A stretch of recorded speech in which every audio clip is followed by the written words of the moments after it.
ஏன்பா எவ்வளவு நேரம் கால் கடுக்க நிக்கிறது? எப்ப தண்ணி விட போற? தண்ணியா? போங்கடி. தண்ணி இல்லன்னு இல்லன்ட்டு போ. அதுக்காக ஏன் தள்ளி விடுற? ஏய், வாயை திறந்தா தொலைச்சிருவேன். எங்க முதலாளிக்கு எதிராக சாட்சி சொல்றீங்க? அவ்வளவு தண்ணியை கீழே கொட்டுவோமே தர ஒரு சொட்டு தண்ணி உங்களுக்கு தர மாட்டோம். ஏய், தரங்கடா.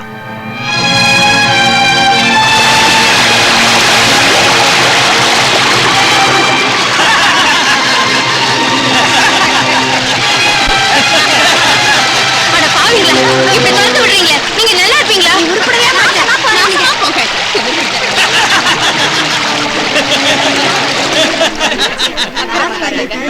பஞ்சாயத்து கூட்டிருக்க சொல்லு. ஏமா, யார் மேலேயாவது புகார் சொல்ல போறியா? என் மேல நானே புகார் கொடுக்க வந்திருக்கேன். என்னமா சொல்ற? ஒரு உண்மையை பகிரங்கமா உங்க முன்னால நான் சொல்ல போறேன். மாணிக்கம் என்ன கற்பழிச்சிட்டாருன்னு நான் சொன்னது அப்பட்டமான பொய். கடவுள் சத்தியமா அவர் நிரபராதி. யோ, சும்மா இருங்கயா. ஏமா, ஊர் மச்ச வாழ்ந்த ஒருத்த மேல ஏன் இப்படி அபண்டத்தை போட்ட? அவர் மேல ஏற்பட்ட காதல் அவரையே எப்படியாவது கணவனா அடையணும். அப்படி ஒரு கண்மூடித்தனமான வெறி. மாணிக்கம் கெடுத்துட்டாருன்னு பொருளிய கிளப்பி விட்டுட்டா எல்லாரும் சேர்ந்து அவருக்கு என்ன கட்டி வச்சிருவாங்க நான் நினைச்சேன். ஆனா நினைச்சதுக்கு நேர்மாறா எல்லாமே நடந்து போச்சு. என்ன மாதிரி கொடுமைக்காரிய யாரும் மன்னிக்காதீங்க, யாரும் மன்னிக்காதீங்க. எனக்கு நானே தண்டனை கொடுத்துக்க போறேன்.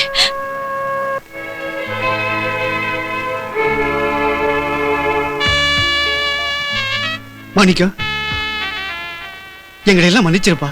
அந்த பொண்ணு ரேகா பஞ்சாயத்தை கூட்டி நடந்த உண்மையெல்லாம் சொல்லிட்டாப்பா. அதுக்கு காரணமே உன்னை புருஷனை அடையணுங்கிற ஆசைதான்பா. அதனாலதான் உன் மேல அபாண்டமா படி சுமத்துறதா அந்த பொண்ணே ஒத்துக்கிட்டாப்பா. தான் செய்த தவறுக்காக தனக்கு தானே தண்டனை கொடுத்துக்க போறதா கண்ணீர் விட்டு கதறினாப்பா. அவ கண்ணீர் வெடிக்கலாம், மன்னிப்பு கேட்கலாம். ஆனா அறுத்துட்டு நிக்கிற என் தங்கச்சிக்கு மறுபடி வாழ்க்கை கிடைக்குமா?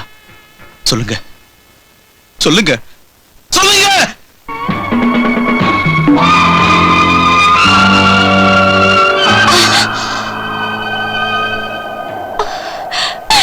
என்ன சாக விடு, சாக விடு. கொஞ்சம் கேளுங்க. இத பாருங்க, நான் உங்களை விட வயசுல சின்னவதா இருந்தாலும் கேக்குறேன். எப்படியாவது எங்க அண்ணனை அடையணுங்கிற ஆசையில தான் நீங்க இப்படி ஒரு பொய்ய சொன்னீங்களே தவிர இந்த மாதிரி ஒரு அழிவை உண்டாக்கணுங்கிற எண்ணத்துல இல்லையே. சத்தியமா அந்த கெட்ட எண்ணத்தோட நான் சொல்லவே இல்லை சாந்தி. என்ன நம்பு. நான் நம்புறேன். எங்க அண்ணனும் இந்த ஊர் ஜனங்களும் உங்களை புரிஞ்சுக்காம இருக்கலாம். நான் புரிஞ்சுக்கிறேன். ஏன்னா நானும் உங்களை மாதிரி காதலிச்சவ. நீங்களும் நடந்ததையெல்லாம் கனவா நினைச்சு வாழ முடிவு செய்யுங்க. வாங்க போலாம். உன் வார்த்தைக்காக நான் அவளை மன்னிச்சிட்டேன். ஆனா மனைவியா ஏத்துக்க மட்டும் என்னால முடியாது. அவளை போக சொல்ல. சாந்தி, அவர் என்ன மன்னிச்சதே போதும். நான் இந்த வீட்ல வேலைக்காரியா இருந்துட்டு போறேன். இதை கேட்டப்புறம் கூட இவங்க மேல இறக்கமே வரலையான உனக்கு? சாந்தி, அண்ணன் எனக்காக வாழ்ந்தது போதும். இனிமே நீ உனக்காக வாழ்ந்து காட்டுன. என் வாழ்க்கையில நடக்காத ஒண்ணு உன் வாழ்க்கையில நடத்தி பார்க்கணும்னு ஆசைப்படுறேன்.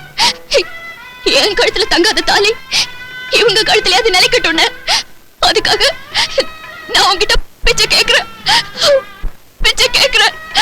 போடுவியா? சொல்லுண்ண. போடுவியாண்ண? ஐயோ அப்படி எல்லாம் பேசாதமா. அன்னைக்கும் நான் சொன்னேன், இன்னைக்கும் சொல்றேன். என் தங்கச்சி விருப்பத்துக்கு மாறா எப்பவும் நான் நடந்துக்க மாட்டேன். உனக்காக நான் இந்த கல்யாணத்துக்கு சம்மதிக்கிறேன்.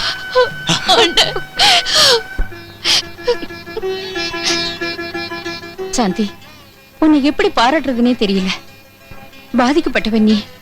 அதையெல்லாம் மறந்துட்டு இவளுக்காக கையேந்து நின்னியே. உன் பெரிய மனச கையெடுத்து கும்பிடுறமா. மாணிக்கம், நாளைக்கு உங்க அண்ணன் வெயில வர போறாரு. அவர் வந்தா இந்த கல்யாணத்தை நடத்த விட மாட்டாரு. அதனால பிடிஞ்சதும் கோவில்ல கல்யாணத்தை நடத்திடுவோம். இன்னும் பல வீடியோக்களை காண சன் லைஃப் சேனலை சப்ஸ்கிரைப் பண்ணுங்க.